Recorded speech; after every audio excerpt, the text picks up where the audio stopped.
Now, I've already got in trouble once about Commons, and I'm hoping not to get in trouble again, because we are delving in territory that's a long way from home, at least a long way from my home, but probably quite near some of yours, because you're probably common people too. And that's the title of a film. And it's a film which is causing a lovely fuss, I'm glad to say. It's a film entirely shot down on Tooting Common. It's an independent movie, if ever an independent movie there were. And it's having fantastic responses. And so we thought we'd bring in the people who directed it. They are Stuart Alexander and Kerry Skinner. Welcome both of you to BBC London. Thank you very much. First of all, Stuart, for the most of us who won't have seen the film or sort of read reviews of it or whatever, give us a brief rundown on it. I suppose it's a bittersweet British comedy. It's entirely set on a London common, and it brings together 6 different stories where these disparate Londoners are brought together by their encounters with an escaped parrot. On Tooting Common? On Tooting Common. Where did the story come from? Well, actually, it was inspired by a poster that we saw on Tooting Common. We live very, very nearby the common, and we were crossing it one day, and there was a poster for a missing parrot. And but it was interesting because the poster kept getting updates of like, oh, it's been sighted here, and eventually, kind of the story ended with the parrot being found and then thanking the community for sort of helping them retrieve their parrot. So the story had a happy ending. Indeed, yeah. So that was kind of the eureka moment for Stuart, who wrote it, to sort of kind of build a story around that. Are you professional scriptwriters? Is that what you do? Or? Well, I've been writing for a long time, but this is why it's completely independent. In the end, you send your script off and then you pull your hair out. And then you pull your hair out. And we thought, okay, we've got to do one that we can make ourselves. We can do this for a micro budget with a lot of support from the local community and completely set on the common, so we don't need lights and really complicated things. And we got it made, and now it's getting out there. How easy was it to make? I mean, as you said, you did it on a half a shoestring. Yeah. Did you have to get permissions? Did you have to do all that sort of stuff? Yeah, actually, ones with council were fantastic. Were they? Yeah, and they were really, really supportive about the film and really helped us out with the location. So that was fabulous. In fact, we got brilliant support, fantastic cast, fantastic crew, and fantastic community support, which made it a lot easier. The tricky thing on a micro budget is it was only 18-day shoot, right. And we ended up filming an entire film outdoors in what ended up being the wettest April since records began. The weather, is variable at best, and I don't think you had it at best, did you? No, it was probably the wettest April since records began. That's April, April showers, my gosh. So did you just have to write wet into the film? No, funny enough, it's an incredibly bright and sunny film. What we had to do was stand under umbrellas for long periods. I mean, hail coming down around us. And then as soon as the sun broke through, everyone ran out onto the common, got acting and filming, and we just had to get it in when we could. And how did the other users of the common, the dog walkers and the kids and the football players and all of those, the passing, whatever it was, how did they respond to you? Actually, they were great, because we did wonder what it was going to be like, because you're quite exposed, obviously, out there filming. But actually, an awful lot of the local community got involved and were extras in the film, so we kind of had built-in background extras supporting us anyway. We did have a few incidences, which I can't repeat on air, probably, but actually they were few and far between, and overall people were just very interested and very supportive that this film was being made on their doorstep.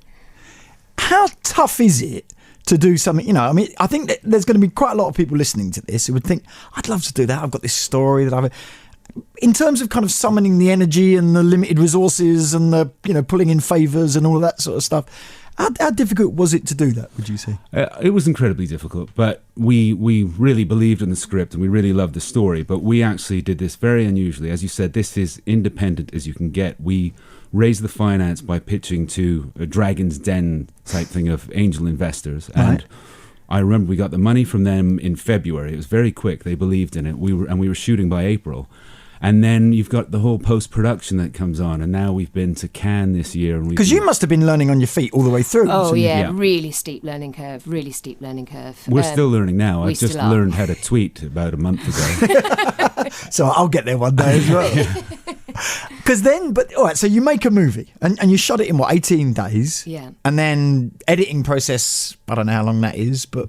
It was a month to get to a final cut, but then we had a few months where you get the grade and you put an orchestra on the soundtrack. The soundtrack is fantastic. So that takes about another 6 months. And so it was actually finished in January of this year. Right, I'm going to play a clip now. I don't even know which clip this is, but we'll play it and then you can explain it afterwards if you like. So here is a clip from Common People.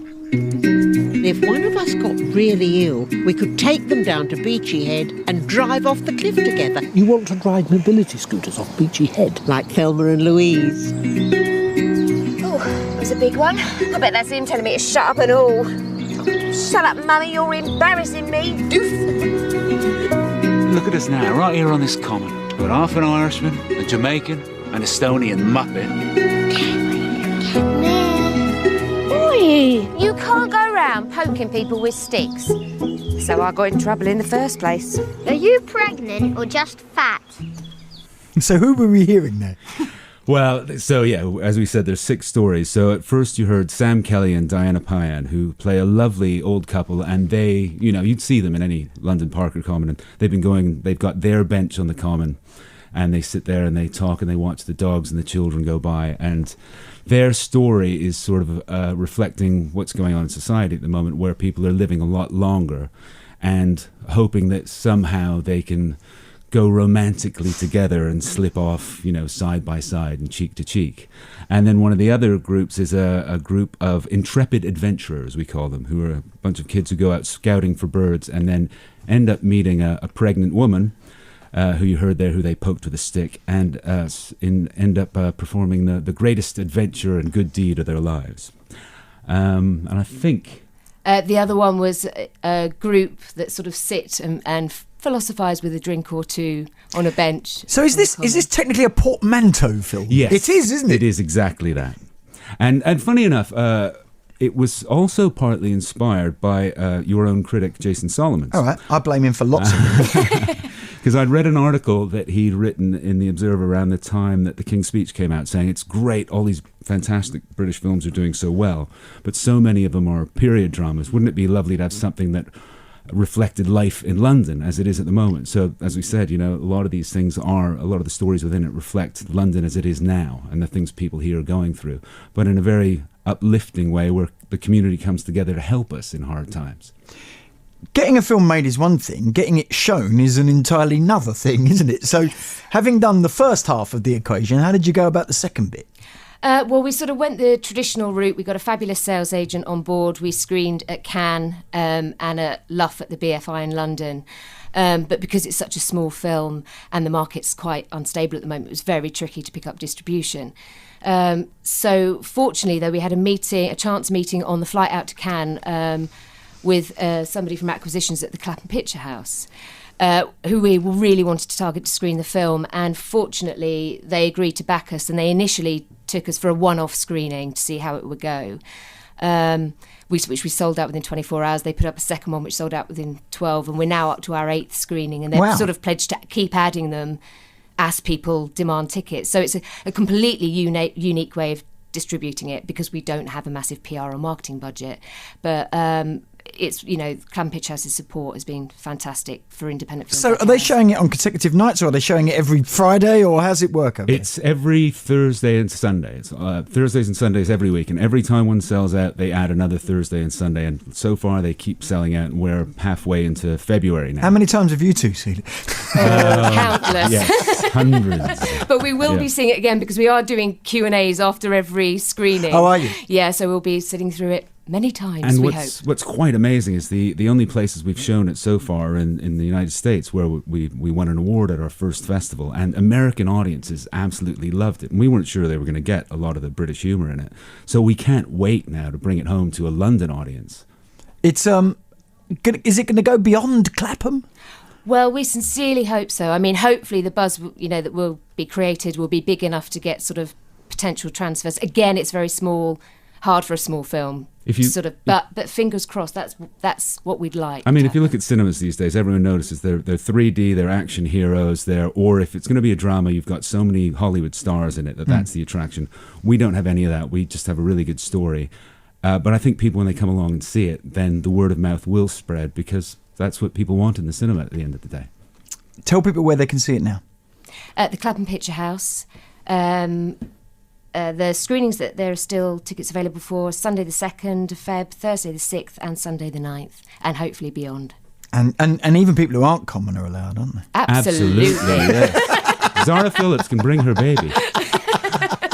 We're having a big screening, which is a screening for mothers and babies under 1. So Zara, is it a you? Is it an anyone come and see it? It's or is a it 12A. Oh, that's but all I think right. when the baby's under 1, they're probably not taking it in. That's Common People, and it's showing down there in Clapham at the Picture House, and it's directed by Stuart Alexander and Kerry Skinner.